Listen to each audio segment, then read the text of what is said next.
Welcome back to In Transit and a chat with Naval Bajaj, President of the Indo-Canada Chamber of Commerce.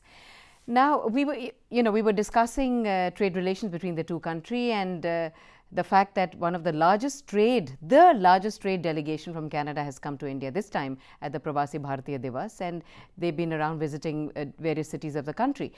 So, my next question is, which is related to this, how does Canada view India today as a trading partner? You know, Canada is very serious. To be honest, Canada is very serious about growing its trade relations with India.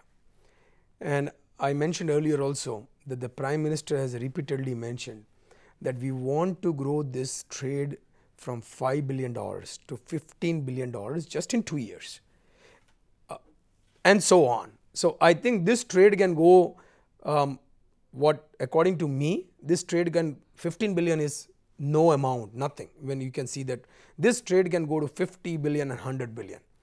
In that shorter time? It might be in the few years, but in this short time also it can go to at least more than that, or it can double to that. The reason why I say is Canada is one of the largest producer of the rough diamond. India is the largest producer or largest exporter of the diamond. Right. Today this diamond trade is not directly. The rough diamond which is produced in Canada first goes to Europe, from Europe it comes to Canada. So, there is not a direct trade. There are some reasons behind it. If this trade itself is made a direct trade, the 15 billion number you can just within like a short time.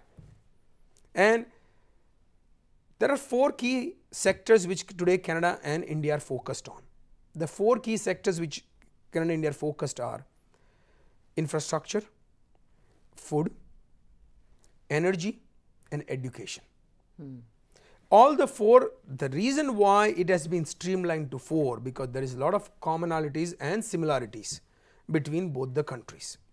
First, if you see when it comes to the trade relations, both are a democratic country, both are a democratic process, both deals in a democratic manner. So, when you have 2 democracies working together, there cannot be a better stage of business than 2 countries. Now, going to the 4 key sectors which both the countries are focused on. Energy. Canada is, when it comes to Canada, very good on the technology side. When you speak about the alternate source of energy, it's solar energy, it's wind energy, it's a clean tech, you know. Hydro. Canada is good on technology. India needs today energy. India is in need of energy.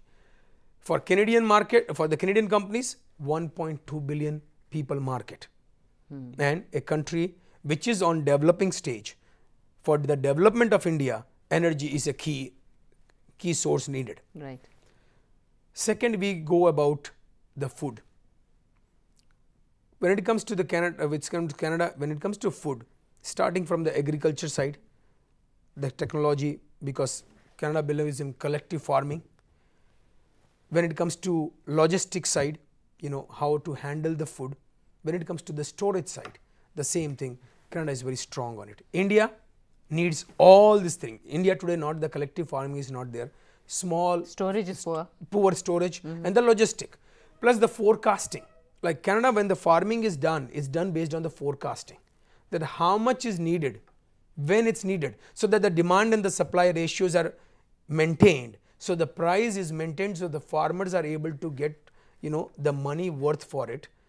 Today, I think India needs the better forecasting, better handling of the food, means the storage side, the logistics side, that how much time the food can reach where. So the food is, I think many times we see that how much food is thrown away in India just because it's not handled properly, and due to that the farmers are at a disadvantage because not get what the money they need, and due to that also sometimes the farmers are selling their lands.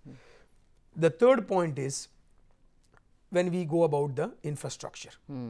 India today is again a developing country.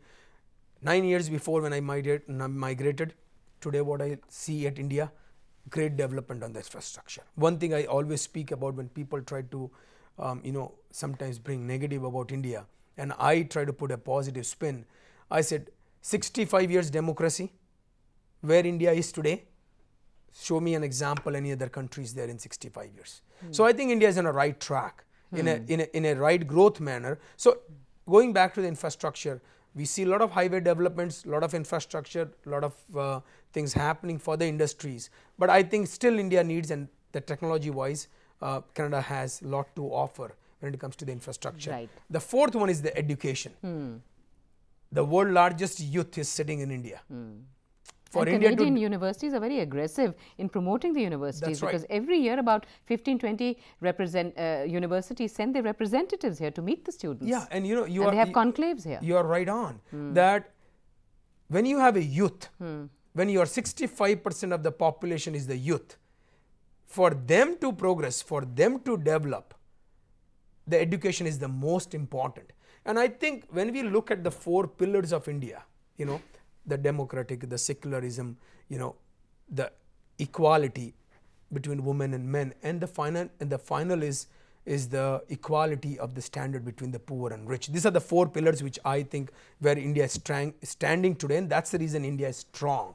Because democracy makes India strong, secularism makes India strong, the equality, the gender equality makes India strong. And the last is where India today also needs the work, is the financial equality.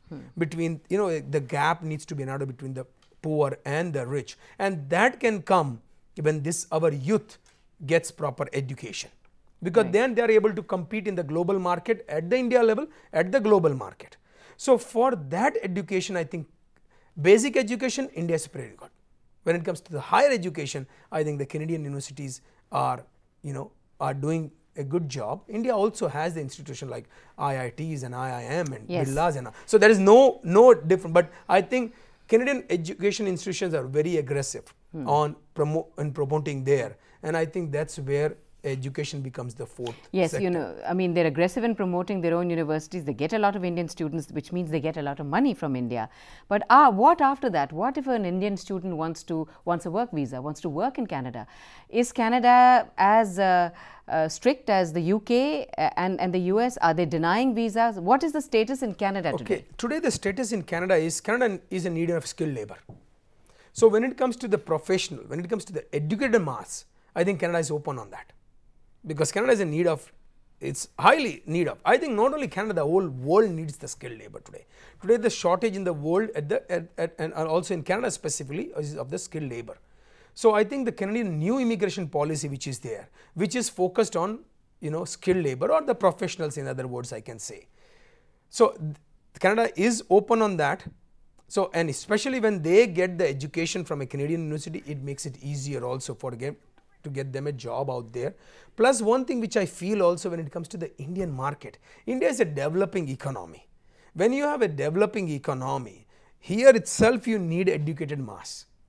And so these educated people, if you see the trend has now starting in a reverse way, people are coming from other countries to here for the job because of the job market. And the market is I think it's not only recession. Yes. I think it's also as a developing country, naturally you will have more opportunities, more working environment. But I think the question which you asked, that is Canada open? Yes, Canada is open on the skilled labor, on the professional side. If you see the new immigration policy also, Canada welcomes the professional. One of the reasons why Indians are coming back to work in this country is because they're denied work visas. So that is why it was in that context that I asked you that question, and I'm belaboring that point. Is Canada really that free? Do they not send back skilled labor and skilled people because Canadians need jobs? Is their policy completely different to that of the UK and the USA? I know I can't speak for UK and US, but when speaking about Canada, I don't think you will hear from Canada that people coming back because they are denied the visa if they are professional, if they are skilled, and if they are needed in Canada. See, always the sectors are important. Now there are some sectors where Canada is like the 4 sectors which I spoke about, or the sectors like mining, or the sectors like natural, and it becomes a part of the natural gas and oil sector, IT sector, These all sectors are Canadian strong. So visas will not be. But one of the problems in Canada has been, I don't know whether it's the case now, that you need a Canadian experience or a Canadian degree or a diploma to be able to get a job there. That has also turned a lot of people back in the past 10 years. I've personally known people to come back because they had to study further, and studying further means more money, which they don't necessarily have. So that's also very obstructionist, isn't it? You know what? I will not 100% deny on that. And I think as a chamber, we have. What has the chamber done about that? We are working with the government on that. That the government and the industries and the companies should accept the credentials from not only Indian University but globally.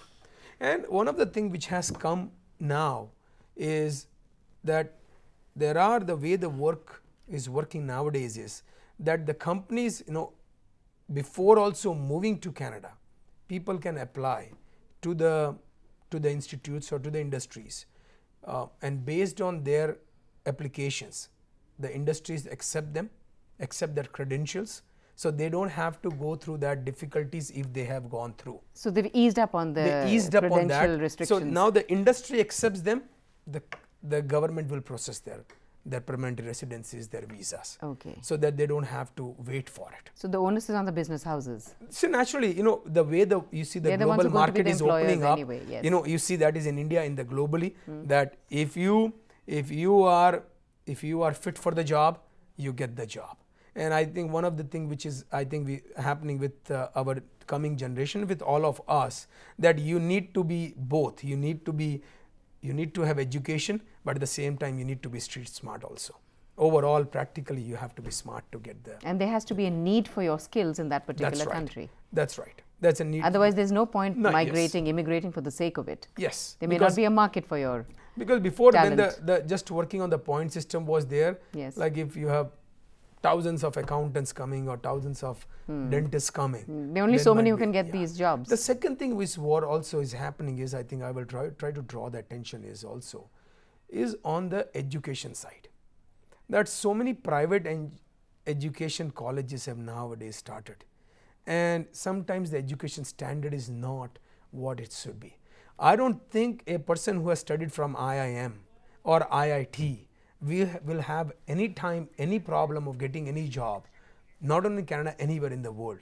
But if you have an university which is just opened up and where you got the education, and when it comes to especially medical field, you are playing with the life of the somebody. careers of the students. That's so true. Will you feel or I feel safe about somebody, a doctor, touching me who does not have enough necessary qualification and experience? So I think sometimes it's easy to blame on any government, any Canadian government or Indian government, any government. But sometimes we need to look into our own house, ourselves also. I can understand that. Thank you so much for joining us in the studio. You are most welcome. Well, that's all in this episode. We will return next week, same time, with yet another personality transiting through the capital. Till then, goodbye.